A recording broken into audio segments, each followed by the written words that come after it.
Let's move on to our science critic. He made a video, 45-minute video, criticizing the scientific method. Unbelievable. And today he's going to talk about what he accuses me of doing, and that is using word salad known as semantics.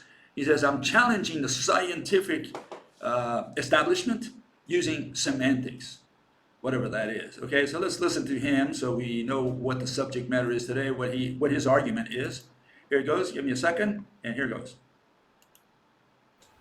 The issue I address in this rebuttal is this fellow apparently believes that defining words scientifically amounts to petty semantics.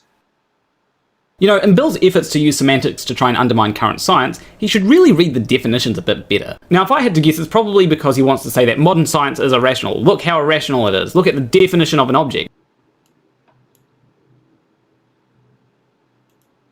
Okay, so these are the concerns, and these are the questions I put before you, for you to ponder. You chew on them, see what you come up with. These are my criticism of his criticism. Okay, here it is. Does a scientist need to define terms in order to communicate a theory? You know, if I start saying X, Y, Z and I don't define X, Y, Z, do you think you'll understand my theory? Or do I need to clarify what X, Y, Z mean if I'm going to use those words in some kind of dissertation? Okay, so that's the first question. Second issue, if you challenge a definition that makes or breaks the speaker's theory, right? Are you engaging in petty semantics? Okay, yeah. So if you challenge someone, say, look, what do you mean by God, for example? What do you mean by space-time? What do you mean by black hole? Is that, and even if the guy tells you what it is and you challenge that definition because you say it's an irrational definition, at least you challenge what he's saying, his notion of it. Is that just petty semantics, or is it getting the foundations of physics straight? Okay, that's the issue before you. Third issue, if the presenter treats the concept mass as a physical object, for example, right, and begins to move it around during his dissertation, right, is pointing this out to him a semantic argument? Okay, so here's some people, like we just saw, using the word mass. And they say mass is an interaction. And you say, well, hold it, what do you mean mass is an interaction when these other, your colleagues here, or the diction or whoever, defines as the quantity of matter. And now you're saying it's not the quantity of matter, it's the interaction of matter with something else.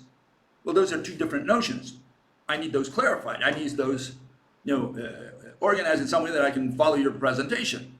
Is pointing that out to him a semantic argument, saying, oh, this is just petty semantic word salad, word wizardry, or goes to the root of what he's trying to theorize for you. Okay? And the last issue is the definition of the sine qua non word object. Remember, this is what was at the root of his complaint, right? Used by mathematicians when they provide physical interpretations, the main one being see and touch, because they define it as that which has matter or is made of matter or whatever, but that's not the one they use. The one they use is see touch, because they're going to go to a lab and they want to see and touch whatever they consider to be an object, a thing, right?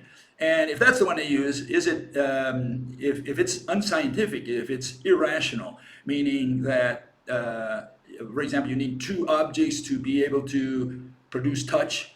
You cannot see an object that's on the other side of the universe. You don't see one on the other side of the earth, let alone on the other side of the universe. So not all objects can be seen, not all objects can be touched, especially those that you imagine. So if you imagine a tree or a rock, is the word rock an object? Is the word tree an object? Even though you can't see or touch the one I'm thinking of. So if it's an irrational, pointing that out to the person who's giving the presentation, is that a semantic argument, a petty semantic argument?